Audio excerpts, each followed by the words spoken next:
Happy 4th of July, everyone. KTLA is thrilled to exclusively bring you the biggest fireworks extravaganza here on the West Coast. But before the Big Bay Boom spectacular sparks up, KTLA 5 brings you America's Veterans, a special tribute. Good evening, everyone. I'm Micah Ulm. And I'm Cher Calvin. There are over 21 million veterans in the United States. But did you know California is home to more men and women who served our country than any other state? In fact, 1,851,470 veterans live right here. And to honor these unwavering individuals, KTLA salutes you here from Bob Hope Patriotic Hall. Now, a look back at our nation's bloodshed and bravery, a true legacy of pain and pride.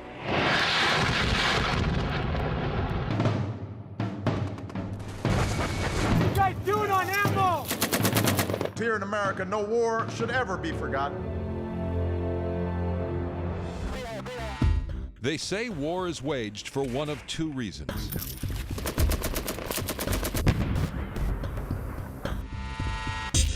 Either to better the people or protect the people. These are the times that try men's souls.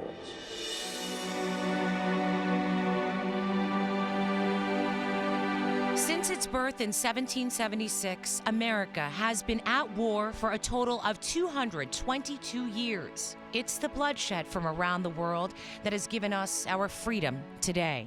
And it's the lives sacrificed by the men and women in the Air Force, Army, Coast Guard, Marine Corps, and Navy that protect what the red, white, and blue truly stands for.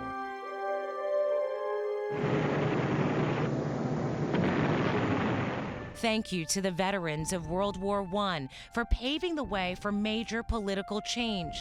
Over 9 million combatants died and 7 million civilians. December 7th, 1941, a date which will live in infamy. 1939 to 1945, the Second World War is considered the deadliest conflict in human history. And to the estimated 50 to 85 million fatalities, and to all those who tried to save so many lives, we salute you. When 50 million South Koreans live in freedom, that is a victory, and that is your legacy.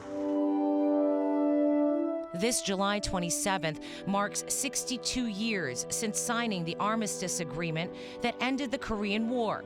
American officials saw this as a war against the forces of international communism itself. We remember you. Good evening, my fellow Americans.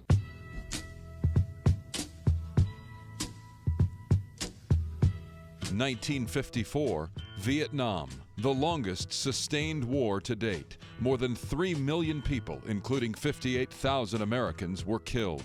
Today, we honor you. But to drive Saddam from Kuwait by force, we will not fail. 1990, the Gulf War. For the first time, combat and bloodshed is breaking news for the world to see. And before its ceasefire, the broadcasted battle of relentless attacks in the air and on the ground will forever remain images etched in our minds. Coalition forces have begun striking selected targets of military importance to undermine Saddam Hussein's ability to wage war.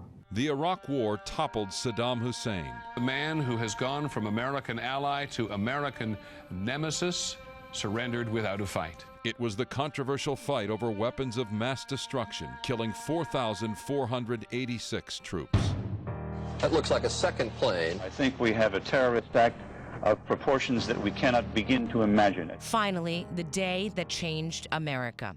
Since September 2001 until now, the United States still declares we are at war in Afghanistan. And I've decided that we will maintain our current posture of 9,800 troops through the end of this year. So far, we have lost 2,359 men and women. It's not over, and we vow to never forget. On this 4th of July, we thank you for risking your lives for ours. We do, though far too often the fight for freedom follows our heroes home, but not all battle wounds are visible. Los Angeles County has the largest concentration of homeless veterans in the country.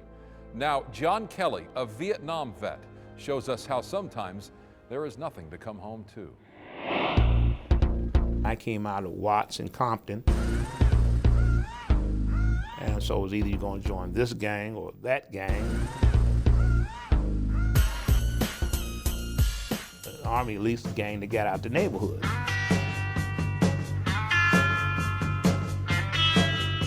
I think I joined the Army just to get away, not really realizing what war was. That's the first time people really wanted to know why we fight. Some folks are born made to wave the flag. Ooh, they're red, white.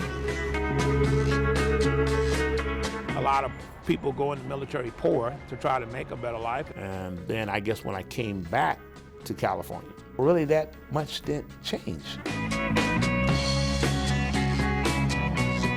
We were still living in Watts, still South Central, still 99% unemployed. Where was your spot? Mine was right here on the wall there. I was on the streets of downtown for over 15 years. A lot of these veterans who are down here, they had homes, they had wives, they had kids. Some of the years that they was in the military and things like that, they wasn't getting pensions and things. So now you come out of the military, you've been there for a number of years. Next thing you know, you're a poor vet. This was my little spot here because it's nice and shady during the summer here. And I used to cook here, so that's where all that cracks and the cement and everything come. At my living room, a den. When I hit these streets of Skid Row, and addiction looked like the thing to do. When we come down to this area, we're trying to get away from those that we love because we don't want to put this burden on them. I mean, once you're amongst people that are doing what you're doing and they're not ashamed of what they're doing, I just kind of let the drugs take its toll.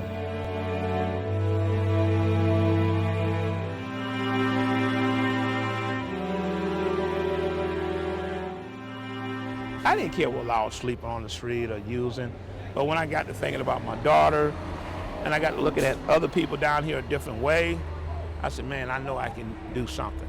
My fight meant more to me when I became sober and fighting for them than it did fighting for me. And I mean, I think that's what people need. They need something to fight for. What a remarkable story. Mr. Kelly turned his life around with help from the LA mission and now scouts Skid Row to pay his patriotism forward. And he's not alone. KTLA's Lou Parker finds another local organization offering female veterans makeovers that matter inside and out.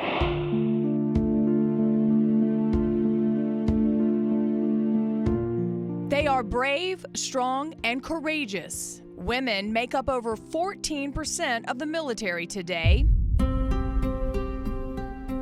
But a sobering statistic. According to the LA Times, there are 1,000 homeless female veterans on our streets. I don't know where my next paycheck is going to come from. I don't know how I'm going to pay my rent. Araceli Jimenez was almost one of them. So I deployed, and when I came back, the hardest part was just the stress, the PTSD, and just pulling back from society. The love and support that we have to offer women really cover everything, from roots to boots, from hair to the heart, and from combat right into their career. A-list stylist Michael John Derricott decided to dedicate his life to cosmetic combat. What a better thing to do than to bring the beauty industry, my friends, other professionals, to help these women secure employment. This Iraq veteran, single mother of two, is getting more than just makeup and a manicure. It's really seeing that transformation on the inside. You ready for the reveal?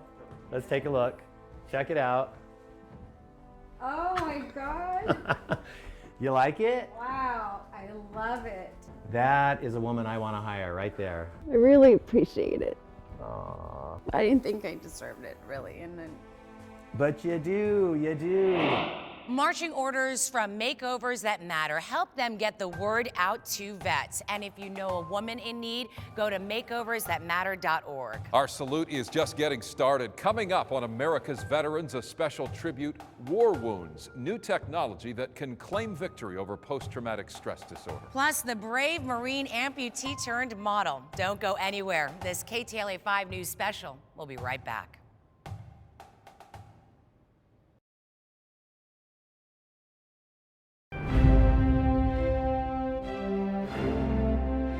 It's the 4th of July, and KTLA is commemorating all those who have been called to combat. That's right. Here from LA's Bob Hope Patriotic Hall, we bring you America's Veterans, a special tribute. Welcome back, everyone. I'm Cher Calvin. And I'm Micah Ullman. We know you all are excited for the Big Bay Boom fireworks spectacular to begin at 8:30. But first, KTLA has this tribute to the troops. For those who fought and protected us in the ultimate pursuit of happiness, the war may be over, but a battle in the brain can continue even years after the white flag has been waved. Now, new technology to aid the transition from enlisted to civilian. More than 2.6 million soldiers served in the Iraq and Afghan wars. My tour was 14 months in Iraq. I was in Iraq from February to September 19th. Studies estimate that at least 1 in 3 of these American heroes come home from duty with the devastating diagnosis of post-traumatic stress disorder. It's a disconnection. I believed I had control over it. I believed that I didn't have PTSD and there was no issues. I just had been through some stuff, but I'll be fine. I'm a man. As an infantryman, I wasn't willing to admit that PTSD was even a factor. More prone to anger, no patience, snap a lot. It's a reaction to stress, prolonged stress. It's too common, and it's become much more common in the current set of conflicts. Medical military experts, Surgeon General of the Navy, and I was in the Navy for 32 years. Like Vice Admiral Harold Koenig, believe a ceasefire to the cognitive combat is in the crosshairs with magnetic resonance therapy. MRT is a type of therapy where we start pulsing the brain with magnetic pulses at a frequency that is the individual's ideal frequency. We can potentially get people back to their good days. Absolute total game changer. The boots on the ground at the Brain Treatment Center in Newport Beach use an EEG brain scan to assess abnormalities. What we do first is we record from your brain and we see how you're doing relative to this database of norms. And by modifying the magnetics, are able to redistribute neurons to their proper place. This just allows the normal person to sort of be assisted in moving these brainwaves around back to where they're supposed to be. So far, MRT has been marching to victory over the brain battle. There have been several hundred people treated with this today, and the success rates are up in the 80 to 90% range. By far the most successful treatment. And for these vets, they've cleared the minefield and have finally made it home. That's the biggest thing. My anger issues, I don't get upset. Things don't frustrate me. I think more clearly now. I can remember things. And most importantly, I sleep through the night. It's completely given me the ability back to function in society. I can go out among strangers, be in a crowd without freaking out. I can smile at other people and say hi and have conversations.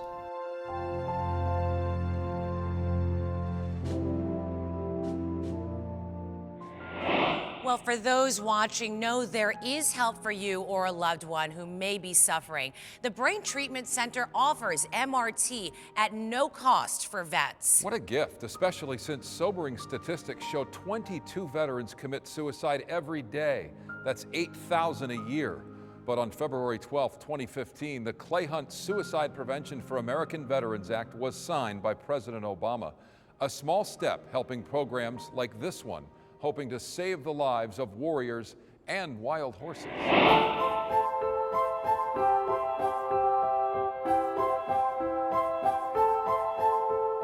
What happens, Alex, if you extend the back of your hand out to one of those horses? Yeah, I don't think you can go to war and then come back and not have changed through that experience. The release isn't only for the horse, it's for you too. It looks peaceful and good on the outside, but the insides were like really a mess. Veterans haunted by their past. I've been exposed to things that would blacken the heart of most people. A soldier, a person who suffered trauma, real trauma, knows that they're not free anymore.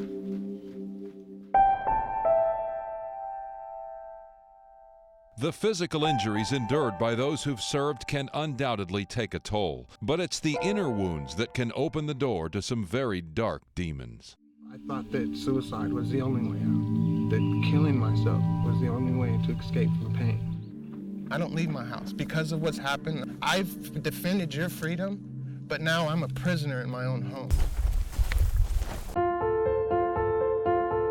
So how does one begin to fight the battle that begins after the war ends? You're bringing a confidence that's going to be really crucial if you want this horse to be confident. Less than a 2-hour drive from Los Angeles, a unique rehab program is empowering veterans to get back in the saddle of life with wild horses. They learn how to gentle a wild horse, and what happens is the wild horse ends up gentling them. So yeah, you start using space to draw him. Jill Starr founded Lifesavers Wild Horse Rescue to give animals a second chance, but soon recognized the healing power of these unbroken horses for humans. Our horses are now working with veterans that have PTSD and TBI, which is traumatic brain injury, and a lot of other emotional problems. For veteran Belita Khalil, I joined the Army in 1975.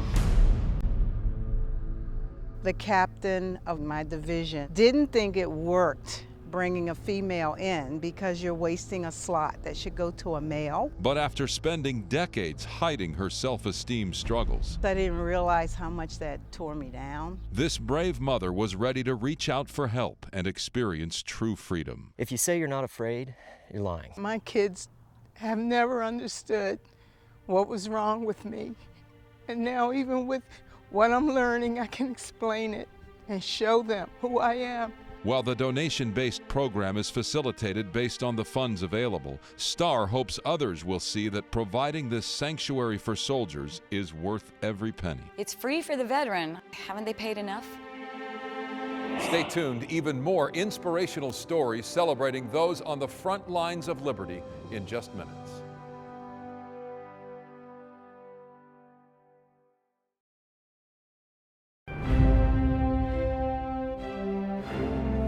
On this 4th of July, KTLA pays respect to our patriotic protectors, to all of you who enlisted, were drafted, served, and fought for our red, white, and blue freedom. We honor, celebrate, and thank you. We also appreciate you coming back for our KTLA special, America's Veterans, a special tribute. Now our Lou Parker, one-on-one with an Afghan war veteran who is the epitome of a Marine.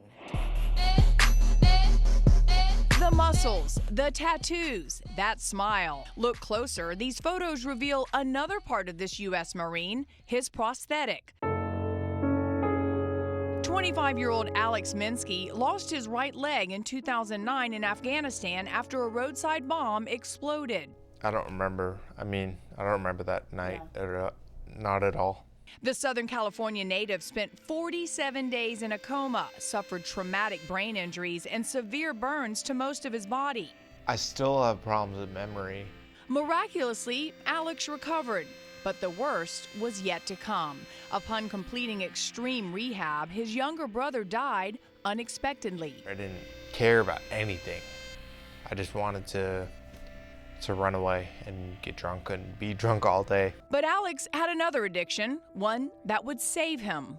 The only thing I knew besides drinking was the gym. Working out twice a day, his second day sober, a photographer approached him at the gym about taking photos. The leg thing with the modeling, I guess that's what kind of caught his eye. The injury that once represented such pain and struggle, now a symbol of determination. Don't give up. That's what I always say. I didn't give up. While steaming up the pages as an underwear and fashion model, he caught the eye of Army vet and breast cancer survivor Miley Cardenas. The brave boyfriend-girlfriend duo, now a power team, inspiring others through difficult times and getting through each day one step at a time. That's quite a story. And the stories that fill this beautiful hall are just as inspiring. And to tell the pieces of history behind this patriotic hall, we sent our Gail Anderson on a tour.